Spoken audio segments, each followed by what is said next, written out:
Si ton frère a commis un péché, va lui montrer seul à seul et montre-lui sa faute. Quand 2 ou 3 sont réunis en mon nom, je suis là au milieu d'eux. Amen.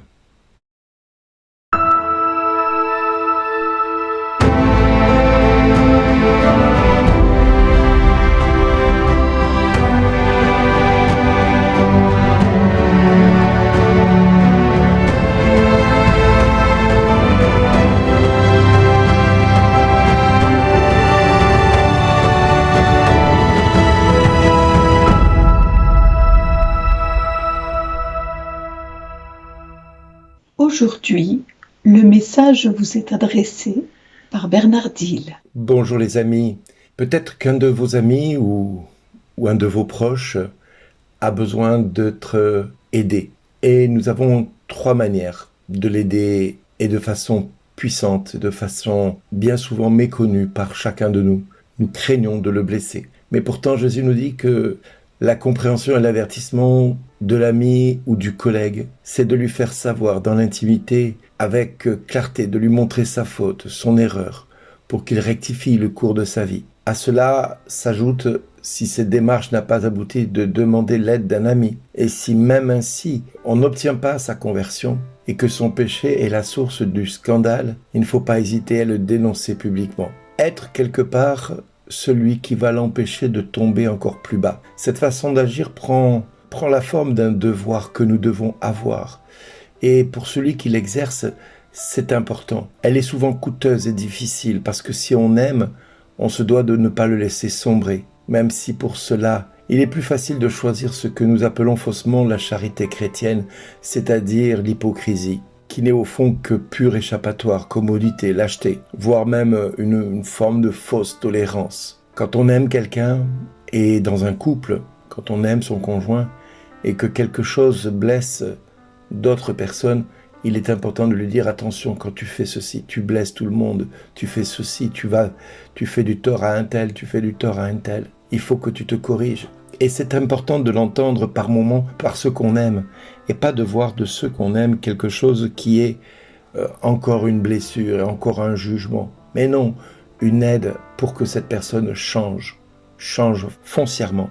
Tout chrétien a le droit de solliciter des prêtres le pardon de Dieu, d'aller trouver au sein de l'Église, je dirais, un réconfort. Alors l'humain a trouvé des solutions purement humaines, c'est-à-dire qu'un psychologue peut parfois apaiser l'âme de quelqu'un, un psychiatre par des actes médicaux va pouvoir peut-être vaincre un trouble intérieur, mais ces deux choses sont, même si elles sont très utiles dans le monde actuel, elles sont très souvent insuffisantes. Parce que Dieu est capable de pardonner, d'effacer, d'oublier, d'anéantir un péché personnel en le pulvérisant par sa miséricorde. Ce que l'homme, par sa science, toute sa science réunie, toutes ses compétences intellectuelles a pu réunir depuis des décennies, ne pourra jamais faire. Seule la miséricorde de Dieu est capable de produire un tel miracle. L'homme n'y arrivera jamais. Seul, dans son Église, le Seigneur est capable de lier et de délier sur terre ce qui a été lié et délié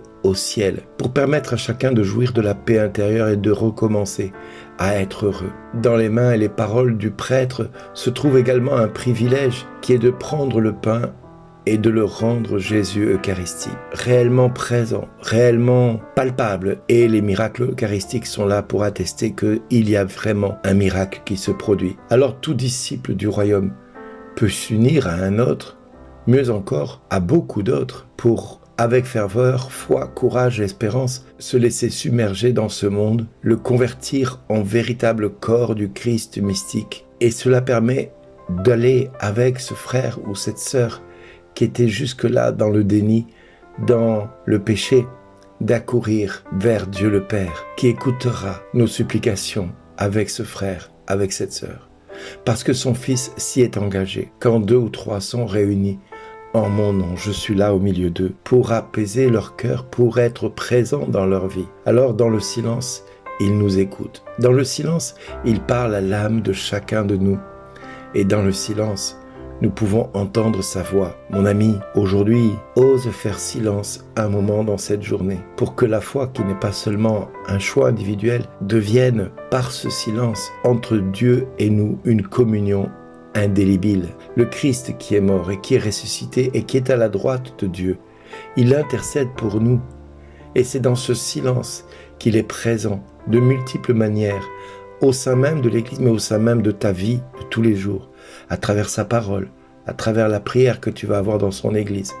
Là où 2 ou 3 sont réunis en son nom, dans les pauvres, les malades, les prisonniers, dans les sacrements, le Christ se manifeste et se rend présent. Alors, soyons toutes à tous, soyons humbles, reconnaissons que nos frères, nos sœurs, qui sont peut-être égarés, sont peut-être les seuls à comprendre avec nous le mystère de la souffrance que l'amour provoque. Oui, je dis bien le mystère de la souffrance que l'amour provoque. Parce que quand on voit quelqu'un qui sombre dans le péché, nous n'avons pas d'autre considération qui est de l'aider et de lui venir en aide et de surtout l'aider à s'en sortir. C'est ça le véritable amour. Il n'y a pas là de tolérance. Il y a un véritable acte d'amour. Et quiconque reste dans le déni de cela, eh bien, se prive de la grâce que Jésus nous propose de voir et d'entendre par notre ami, par notre frère, par notre sœur, le péché qui demeure dans notre cœur. Apprenons à écouter nos frères et nos sœurs. Cessons d'être dans nos certitudes pour entendre de Dieu par nos frères et nos sœurs ce qui bloque notre épanouissement, ce qui bloque notre liberté, ce qui bloque notre vie de tous les jours. Nous pouvons être dans ce déni tout au long de notre vie, mais là, nous faisons fausse route. Mes amis, plus que jamais, apprenons à écouter l'autre et cessons d'être dans nos certitudes de tous les jours pour apprendre de l'autre ce qui nous empêche de rentrer dans notre destinée. Pourquoi nous sommes encore liés? Pourquoi nous sommes encore enchaînés à toutes sortes de choses qui nous empêchent de nous épanouir? Il y a bien là un problème qu'il nous faut entendre avec simplicité et humilité. Alors le Seigneur pourra nous dire, comme il le dit à chaque fois, merci d'exister.